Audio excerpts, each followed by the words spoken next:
bandeko babolingo na tombeli bino boye malamu na chaîne na bino ya K Express TV. Bisika tuza vraiment ko promouvoir langue na biso ya lingala. Bisika tuza ko encourager bato ba lia bio, bato ba utiliser ba plante médicinale oyo ko sunga bango et puis bato ba za la motiver pour na développement la bango personnel. En tout cas, Léo Tozo be sujet moko eza très captivant. Si je tala pona italisi biso ba immigrant, biso ba diaspora, lo lengeni tu senge to se développer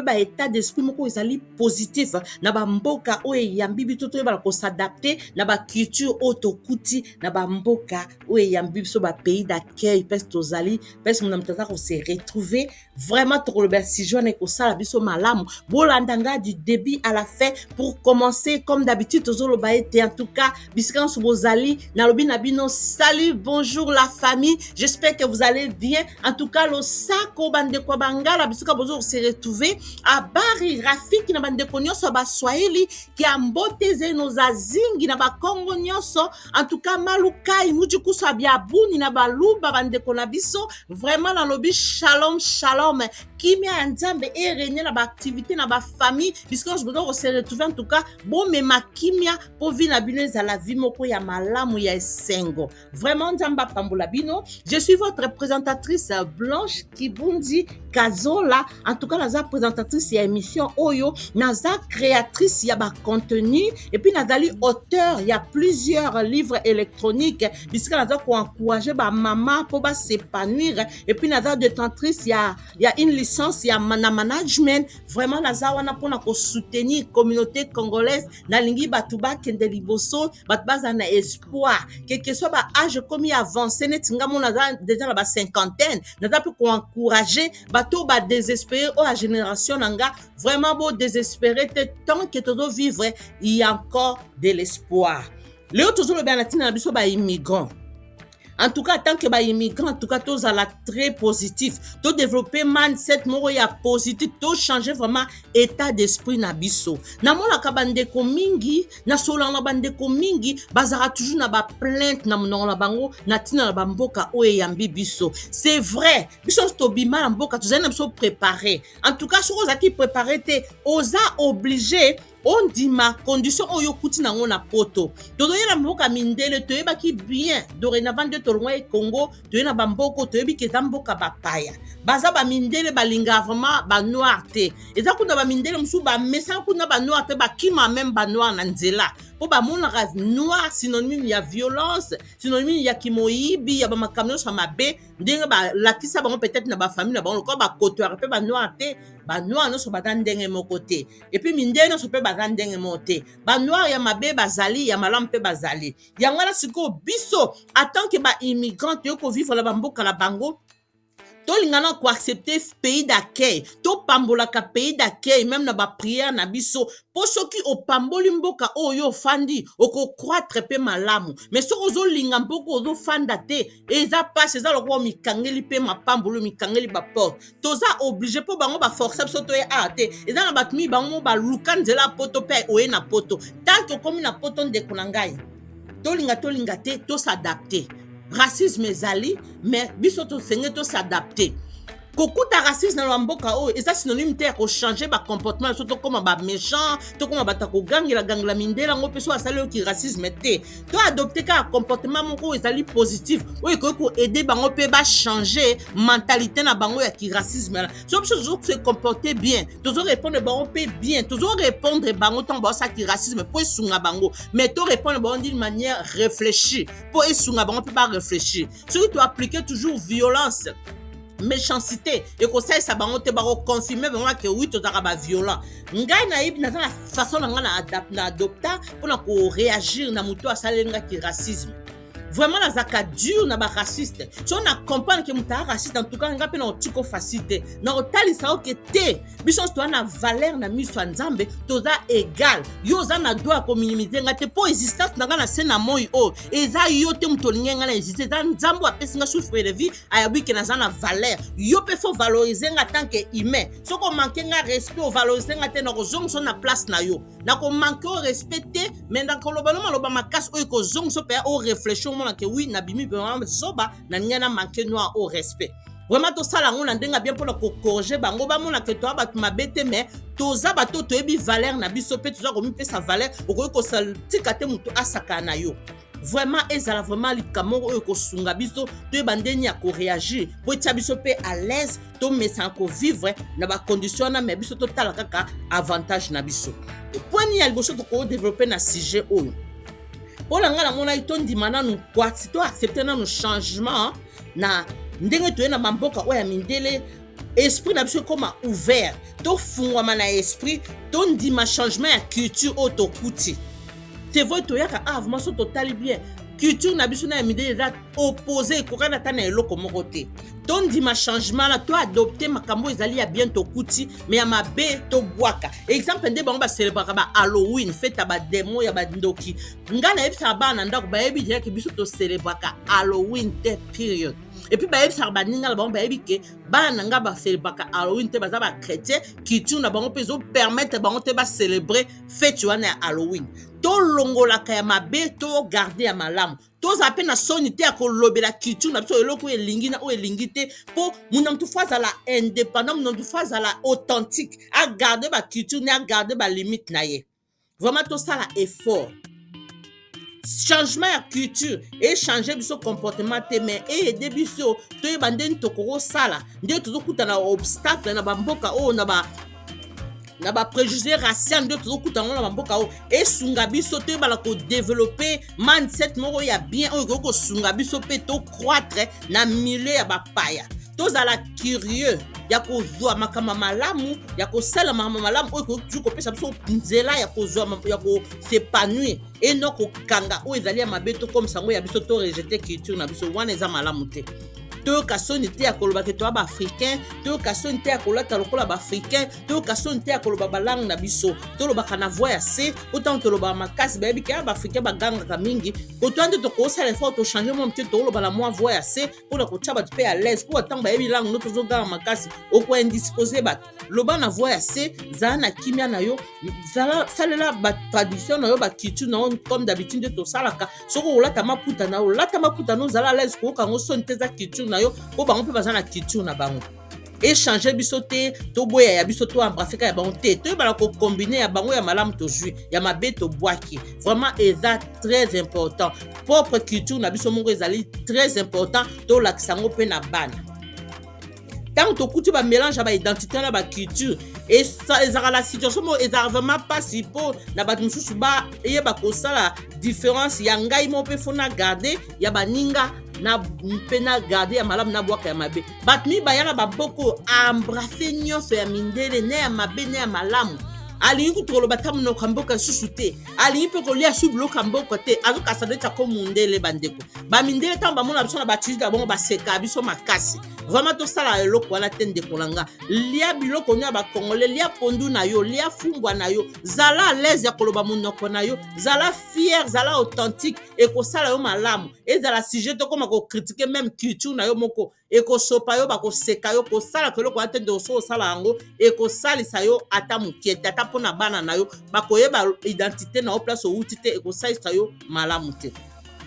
deuxième point nakoki koloba nini toyeba kaka korenforcer résilience ata tokutani na badefi ya ndenge na ndenge ata tokutani na badifficulté ya culture tosala effort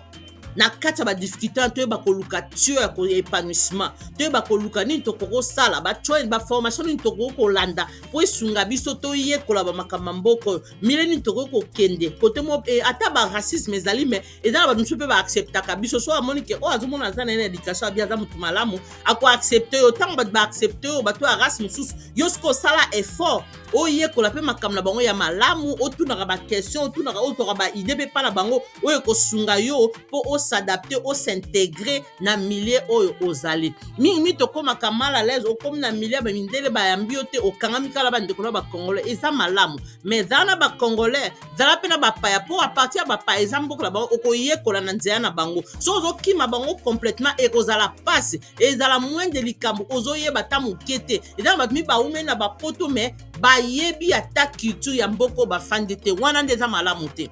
yeba nyonso na ya mabe na ya malamu me pone garde ya mabe yo salela ya mabe obwaki me quand même yeba ngo ntango oyebi yango ekosunga yo me ntango ozo koedike bana okebisaka bango ekosunga na makambo ebele salela makambo ezali très important mpona yo ozala mpe exemple mpona bana na yo bamonaki mama na biso aza mopaya me papa na biso aza mopaya me asadapte bien aza kosintegre bien okozala exemple okozala héros ya bana na yo eza très important toyebaka makambo ya mboko mpesi tofandi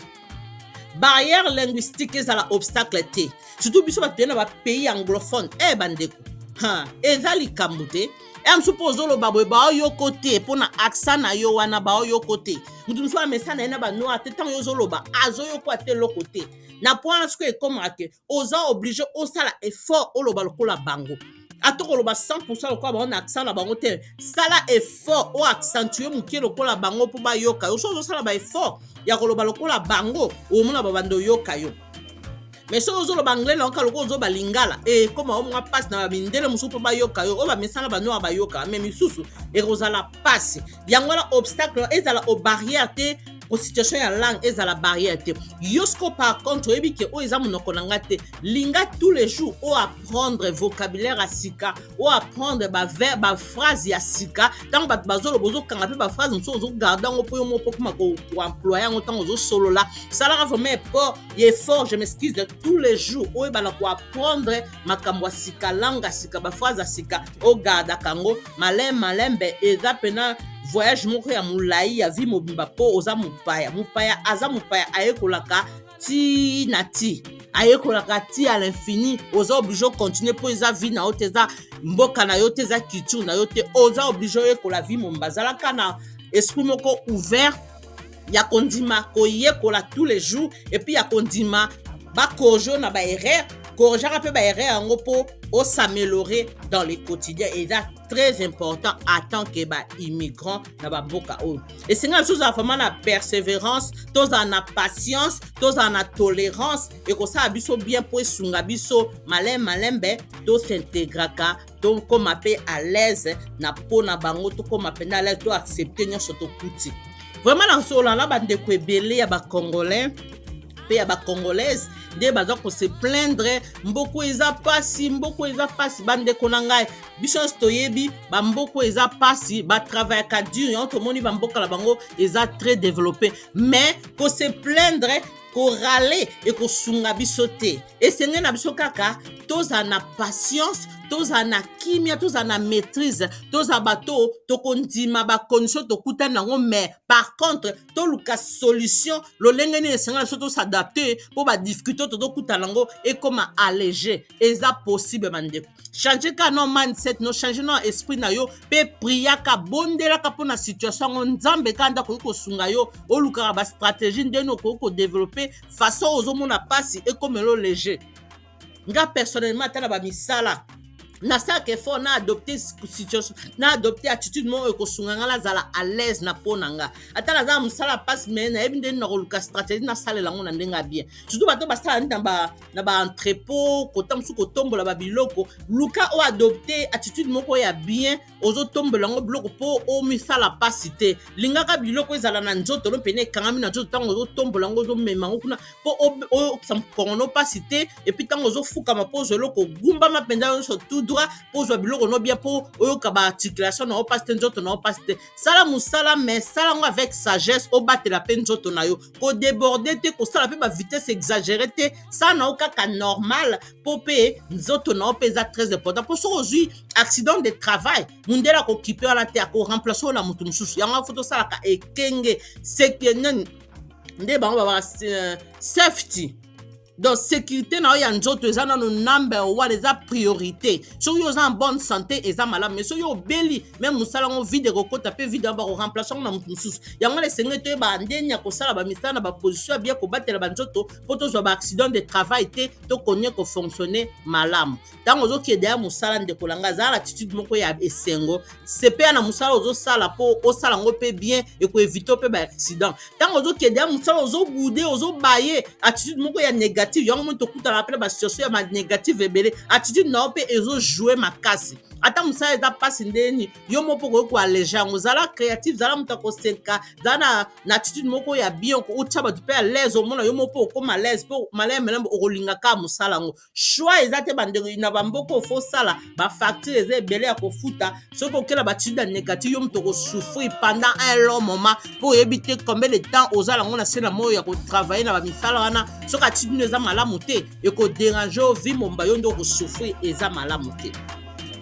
Troisième point on a koyi koloba bandeko na ngai esengeli na biso toyebana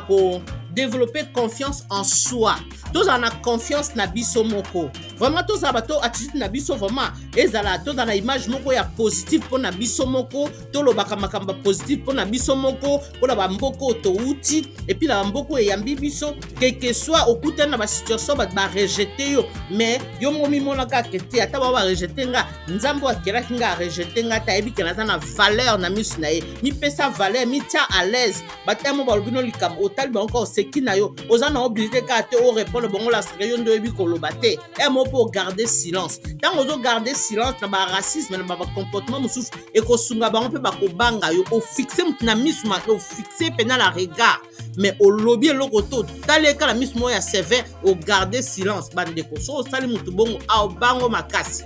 vraiment tosalaka effort biso moko tozala na confiance na biso moko tosalaka effort tozala bato vraiment na baexpérience na biso eteya biso mpe toteya baninga mosusu baexpérience na biso ezala vraiment baexpérience oyo koyede biso toujours tosala kaka effort toyeba ndeni ya koamene un changement positif oyo ekosala biso bolamu totala kaka intérêt na biso na tout na nyonso intérêt na biso na liboso sécurité na biso na liboso le reste ekoya nsima todévelopper vraiment confiance na biso moko tomindima ndenge tozali tozala sûr ke toza capable ya koréussir mpe lokola bapaya na bamboka na bango toza capable ya kosala mpe makambo ebele mpo nzambe akelaki biso nyonso égal toza vraiment égal biso nyonso moto aleki moninga aza te kaka yesu masiya nde mokonzi na biso nyonso tomimoni tose sous-estime te na bamilie ya mboka bapaya tanke baimmigrant mpo tosépanouir na bavie na biso ya tous les jours. Quatrième point na koki koloba nini eloko tokoki kosala chose atanke baimmigrant tokoki kosala lokola koconstruire une communauté balien moko oyo ezali vraiment très positif balien comment on dit ya kofinga te ya kotonga te balie moko ezali kaka bato tokoki kosanganaka tozopesa na baide baexpérience ya baninga oyo eza ya négative tozolukela yango basolution ndeni tokoki kose comporte mpo tovivre na kimia na bamboka ya bapaya oyo eyambi biso eza très important so okuta mpe na bato baza bango baraciste te baaccepte yo en tout cas korejete relation te mpo tozala toujours na besoin ya bato mpo tovivre tozala toujours na besoin ya bato mpo toyekola bamakambu tozala toujours na besoin ya bapaya yango mpe ta mosu okesala mo eloko mo boko mpe mondeko la mopaya moninga la mopaya référence lokola aza mopaya moto mboka oyo ekojoue koyede yo mpe na bamakambo ebele tozwaka mpe ntango kosala baloisir na bango kosepela na bango mpo eza mpe très important tobimaka tosepelaka todécouvrir baplace na bango baactivité na bango basalaka na bamboka tofandi koyeba kobima na baferia bafete na bango ntango mwa activité mo baorganize ntango mosusu mwa comment on dit moi festival moko boye tokendaka tozala vraiment intégré ekosunga biso malamu mpo tosépanouir tokola tolinga mpe condition ya bamboka oyo eyambi biso so toza toujours très réticent ekosalisa biso te tofungama tosépanouir mpo tovivre malamu na bamboka ya bapaya oyo eyambi biso. Cinquième point oyo eza dernier point na nga na koloba toyebala koétablir baobjectif oyo ekoyede biso mpo tocroître mpo toréussir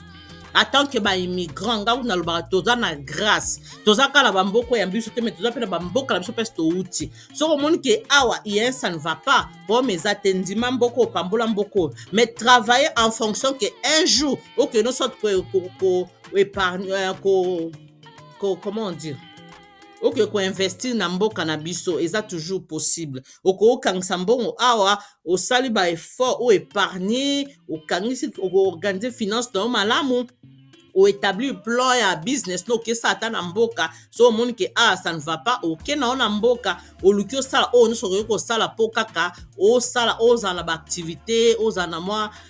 bareveni ya komata mpo esunga yo ovivre malamu oza kaka oblige te okende pene okevanda libaya na mboka okoki toujours kokende osalisi misala na mboka ovandi masolo na mboka evandi calme nde okoki kozonga malamu ozokendaka chaque année eza pe malamu. En tout cas, établir ba objectif ya vie non pour croître financièrement. En tout cas, eza très important pour na biso en tant que ba immigrant, en tant que toi na choix. Tosala choix na mo pe okaniseli pe mboka okoki koinvestir na mboka mpo ozala toujours na mwa mbongo ya koleka mpo ozala na problème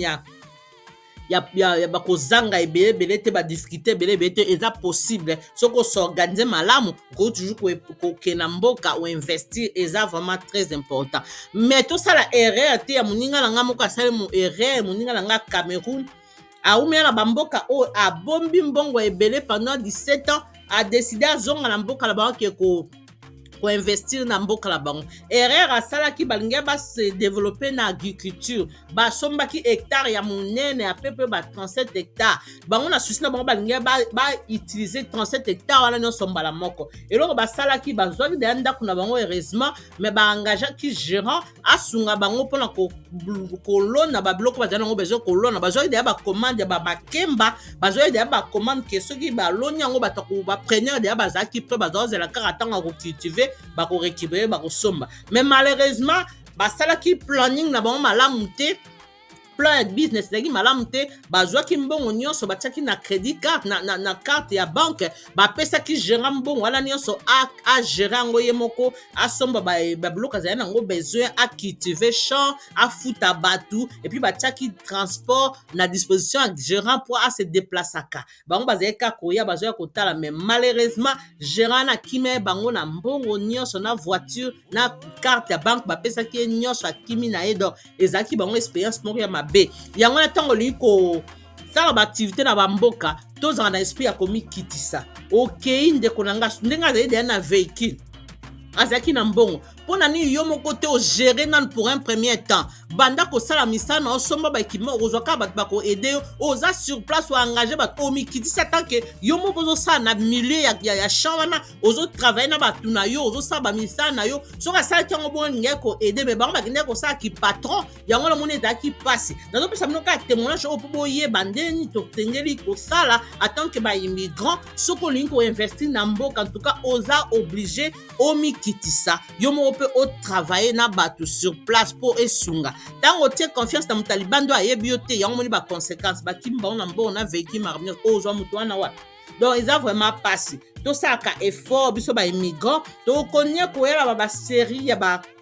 idée oyo tokopesa ndenge nini tokoki kose développer personnellement tobandi nano na point oyo atanke baimmigrant tolobeli nano na ntina ya koyeba kose transformer na bachoc culturel tokutana nango na bamboka oyo mais maleme tobanda koavance na baformation ya ofele oyo na kopesa bino toyeba ndeni tokosepanui bandeko mpe baza na Congo na koyela bino baide eloko nini okoki kosala mpo banda koinvestir ata na mbongo mokie ozala na mwa barevenu ya komata malembe otravaille kamele eloko ederange bandeko na Congo soni nde koboma bino bandeko na nga na Congo nga na kamaka bino boponaka misala kosala boyokaka soni eloko olingi koteka te ozopona oteka eloko ya lix yango namoni toza na problème makasi tozala lokola basénégalais bandingari bandeko na ngai batekaka meme masango na château rouge na Paris bazobela maisho na kamwa congolais osala yango te